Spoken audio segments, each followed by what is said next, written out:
preparei aqui uma pequena análise, um trecho desse livro, na verdade, né? Que é o livro do Michel Foucault, Vigiar e Punir. Eu apenas indiquei uma parte, que é o capítulo sobre o panóptico de Bethan. Gostaria que vocês lessem, é muito interessante, pode auxiliá-los, inclusive, na ideia de tecnologia e como essa concepção de poder está estabelecida na sociedade, e a gente até hoje ainda continua, né, com essa ideia de que existe uma tecnologia, e para que serve essa tecnologia, como ela foi sendo aos poucos construída teoricamente por meio da disciplina, né, e hoje nós estamos aqui em uma disciplina, né, de graduação. Então, como é que nós chegamos a isso? Em que medida é possível identificar?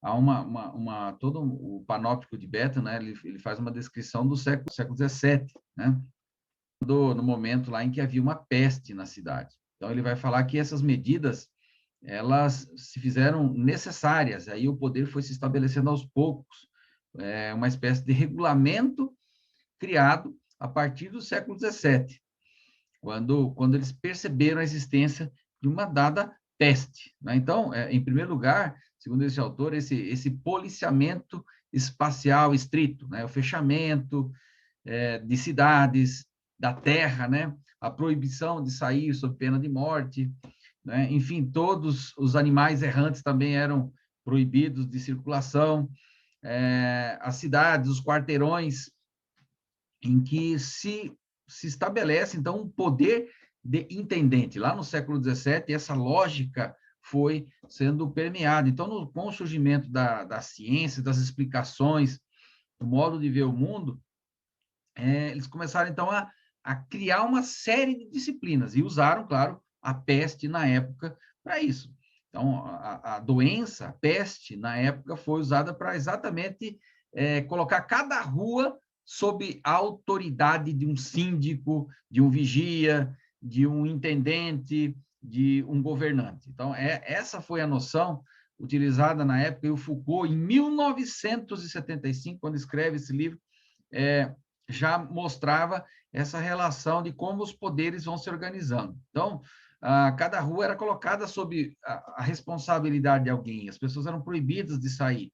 Então, ordenava-se que as pessoas fechassem as casas, a pessoa era proibida de sair sob pena de pegar a peste ou de ser morto por pena de morte. Então, era a própria autoridade da época que vinha fechar a porta da casa, impedindo a pessoa de sair. Levava, muitas vezes, a chave da casa, né? E entregava até para a autoridade local, impedindo ela de sair até que a quarentena não fosse superada. Então, cada família passava por um problema doloroso, e aos poucos esse poder foi se estabelecendo. Estou mostrando aqui como essa técnica de você utilizar, e o Foucault fala isso no texto dele, vigiar e punir, usando exatamente a peste da época para se estabelecer, para se consolidar um poder estabelecido, retirando a liberdade das pessoas. Então, nesse contexto, esse espaço ele era recortado, imóvel e fixado, né? Cada pessoa deveria ficar presa ao seu lugar, né? E caso se mexesse, ele poderia ser punido ou pegar, supostamente, a peste. Então, nesse contexto surge, então, a ideia de controle máximo das pessoas, né? As pessoas passaram a ser chamadas pelo nome, né? Cada um sendo chamado pelo seu próprio nome, informa-se o estado de todos, quer dizer, faz uma vistoria completa da pessoa, um por um, para saber detalhadamente qual é o seu nome, qual é o seu nome. Essa é uma técnica de controle fantástica, é uma engenharia social que o Foucault até, de certo modo, denunciou na época, né? Ele falou, olha, foi assim que se consolidou a ideia de controle populacional, quer dizer, usando o medo das pessoas para que isso acontecesse. Então, veja, informava-se um por um, observava-se um por um. Então, os habitantes, eles eram obrigados a dizer a verdade, porque, do contrário, seriam punidos, né? O indivíduo acaba sendo controlado, há o que ele chama aqui de autocontrole, que o panóptico é isso, é o sujeito que denuncia o vizinho porque mentiu, né? O vizinho fez alguma coisa diferente, ele vai lá e mente. Então, os poderes vão se estabelecendo, e essa disciplina se estabeleceu aí principalmente na Europa, a partir do século XVII.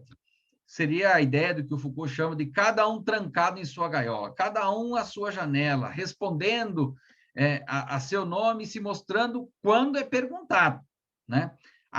E o Foucault chamou isso de a grande revista dos mortos e dos vivos. Então, o interesse era revistar os mortos que estavam dentro das casas, muitas vezes escondidos, o sujeito queria esconder os seus entes queridos, né? Eles morriam, e aproveitavam para fazer a revista dos vivos. Então, essa vigilância, ela se apoiou, esse controle, esse poder que se mostrou cada vez maior, de certo modo até autoritário, como o Foucault fala aqui, né? Ele se apoiou permanentemente no registro, né? Era um registro permanente, relatórios de síndicos aos governantes, os intendentes enviavam, na época, aos almotaces ou até mesmo ao prefeito, tá? Então, essa apuração, ela se revelou realmente de uma forma extraordinária e autoritária das mais elevadas possíveis. Isso o Foucault escreveu em 1975, falando como que essa vigilância, ela cria relatórios técnicos, escreve lá, olha, o fulano de tal tá assim, assim, assado, o nome dele é esse. Então, você faz um controle das pessoas e foi assim que se estabeleceu. Então, tudo passou a ser observado durante essas visitas desses especialistas em peste, né? Eram visitas de mortes, doenças, reclamações, irregularidades, tudo era anotado e enviado principalmente aos magistrados da época, que eram os que controlavam a lei, tá? Então, havia um controle geral, eram prefeitos, intendentes, os governantes da época e os magistrados, os juízes da época, né? Então, esses tinham o controle, inclusive, do cuidado médico, tá? E o Foucault fala que foi assim que nós nos submetemos, foi assim que nós perdemos a nossa liberdade, né? Para ele, o médico era responsável, mas o magistrado é que decidia quais as medidas cautelares deveriam tomar com base no registro médico, né? E não havia possibilidade de um outro meio que surge, né, a noção de medicina, o controle da medicina, o poder da medicina. Lembrando lá que eu falei para vocês que nesse contexto havia um fenômeno de caça às bruxas. Por quê? Porque elas faziam remédios caseiros, né? Além, às vezes, da ciência. E elas foram queimadas como bruxas. Por quê? Porque havia um controle, só o médico poderia prescrever o que deveria ser feito, né? Então, aí se enviava aos magistrados, e os magistrados, lá no século XVII, então, tomava a decisão, prenda todo mundo em casa. Então, nenhum outro médico poderia cuidar disso, nenhum outro boticário, né, poderia preparar remédios, nenhum confessor, nenhum padre poderia visitar um doente na hora da sua morte, tá? Sem ter recebido um bilhete por escrito de um magistrado. Tá? Isso aí foi documentado na época, tá? O que ocorreu. Então, esse texto foi extraído do século XVII, tá? Para impedir que se escondam e se tratem a revelia dos magistrados doentes do contágio, fecha aspas. Então, o registro do patológico deve ser constante e centralizado, nunca, né, ligado a essas forças comunitárias, né? O poder comunitário não deveria persistir aí. Então, veja, a relação de cada um com sua doença e sua morte passa pela instância do poder. Isso é uma tecnologia que fortaleceu o discurso da ciência, a ciência controladora, pelo registro que delas é feito, pelas decisões que elas tomam. Então, o espaço passou a ser completamente fechado no século XVII.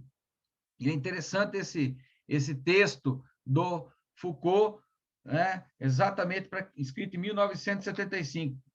Tá? Então vejam, o que é que se justificava com essa demanda toda desse poder centralizado? Os poderes eram centralizados e o indivíduo constantemente fiscalizado, examinado, distribuído entre os vivos, os doentes e os mortos, né? Então, isso se constituiu um modelo compacto de dispositivos de disciplina. Tá? Hoje nós chegamos a essa ideia de disciplina separadinha, né, na faculdade, mas, segundo Foucault, ela veio exatamente desse contexto aqui, tá? Do século XVII, quando a gente compartimentou o conhecimento, disciplinou, né? Então, nós somos disciplinados a isso. Então, o que é que o que acontece com isso? Né? A ordem responde à peste, segundo ele. Ela tem como função, portanto, desfazer todas as confusões. A doença que se transmite quando os corpos se misturam é a mesma, a ideia, a do mal que se multiplica quando o medo e a morte desfazem as proibições. Né? Então, é por meio do medo, da morte, né, em que a lei se estabeleceu, né, e se multiplicou essa ordem em relação aos corpos, os corpos dóceis, domesticados, controlados, sem nenhum tipo de liberdade. Então, contra a peste, que é a mistura, segundo Foucault, a disciplina faz valer seu poder, que é de análise. O que é que significa isso? Analisar. Então, a partir do século XVII, a ciência começa a identificar as coisas. Esse especialista, esse médico que vai disciplinar os corpos, analisar o que vem acontecendo e vai dar o seu parecer. Então, vejam, a peste ela é uma forma real e, ao mesmo tempo, imaginária da desordem e da disciplina como correlato médico e político. Então, a saúde pública sendo usada, na época, por governantes para impor uma autoridade. Então, atrás desses dispositivos ditos disciplinares, se propagou o terror do contágio, né? Da peste, das revoltas, dos crimes, e aí ele chama aqui das vagabundagens, né? Então, as pessoas, elas aparecem e desaparecem, vivem e morrem nessa ideia de desordem, então é preciso controlar essa desordem, segundo eles, tá? Então, esse grande fechamento, ele é um treinamento, tá? Quando se fecha, no século XVII, segundo Foucault, se tenta provocar o exílio da peste, né? Ele traz consigo aqui um sonho político de exílio, né? Então, por um lado, você tem uma ideia de sociedade disciplinar, e, por outro, uma comunidade pura, separadinha, limpinha, higienizada. Essa é a percepção que se produziu a partir do século XVII. Então, essa cidade dita pestilenta na época, lá no século XVII, ela produziu esse terror para desmanchar as perigosas misturas que ocorriam entre as pessoas, né? Então, criou-se uma hierarquia, uma vigilância, que hoje até a gente tem uma série de formas de vigilância, né? E essa vigilância ela se deu pelo olhar, pela documentação e pelo funcionamento do poder, que age de maneira diversa em relação aos corpos individuais. Essa hierarquia, essa vigilância, ela não é apenas mais uma forma de controle direto, mas ela criou todo um aparato, toda uma estrutura, né? Então, essa peste lá do século XVII, ela fez uma prova exata de que se poderia definir idealmente o exercício do poder disciplinar. Por meio desse medo, desse controle, se produziu um poder, se exercitou o poder disciplinar. Eu posso controlar as pessoas. Elas, na época, na época da peste, né? Elas passaram a criar uma ideia de utopia de cidade perfeita, governada por ordens estabelecidas em que as pessoas sequer poderiam entrar em contato, né? Então, para fazer funcionar, segundo a teoria, todos os direitos e as leis, os juristas da época, então, eles se punham imaginariamente no estado de natureza, para ver funcionar as suas disciplinas perfeitamente. Eles sonhavam com o estado de peste, tá? Então, esse estado de peste, muitas vezes, ele era vislumbrado, ele nem sequer existia, mas as pessoas sentiam, né, a morte de algumas, e aí sonhavam com esse estado. Então, o governo, na época, se estabeleceu de maneira muito poderosa assim. No fundo, né, e aí o Foucault fala assim, né, esses esquemas disciplinares, a imagem da peste, na época, ela era muito maior do que todas as confusões e desordens, tá? Então, ele era um verdadeiro esquema de exclusão produzido nesse contexto, tá? Do século XVII. Excluía-se as pessoas porque elas não respeitavam, não seguiam, não eram necessariamente vinculadas àquela ordem. Então, eles impuseram, aí, segundo Foucault, aos excluídos uma tática da disciplina individualizante, né? permitindo, inclusive, marcar quem era, na época, leproso, quem não era leproso, né? Era uma divisão constante. Olha, eu vou marcar o sujeito, esse indivíduo aqui é leproso, tem a peste e tal, esse sujeito é um problema, né, para a sociedade. Então, o poder foi se estabelecendo aos poucos. E essa foi uma marcação binária, tá? De exclusão de alguns indivíduos. Então, tá ok? Um grande abraço a todos. É apenas uma discussão com base no texto do Michel Foucault, que está disponível lá no Moodle para que vocês possam ler também. Um grande abraço a todos e até mais. Qualquer dúvida, é só entrar em contato.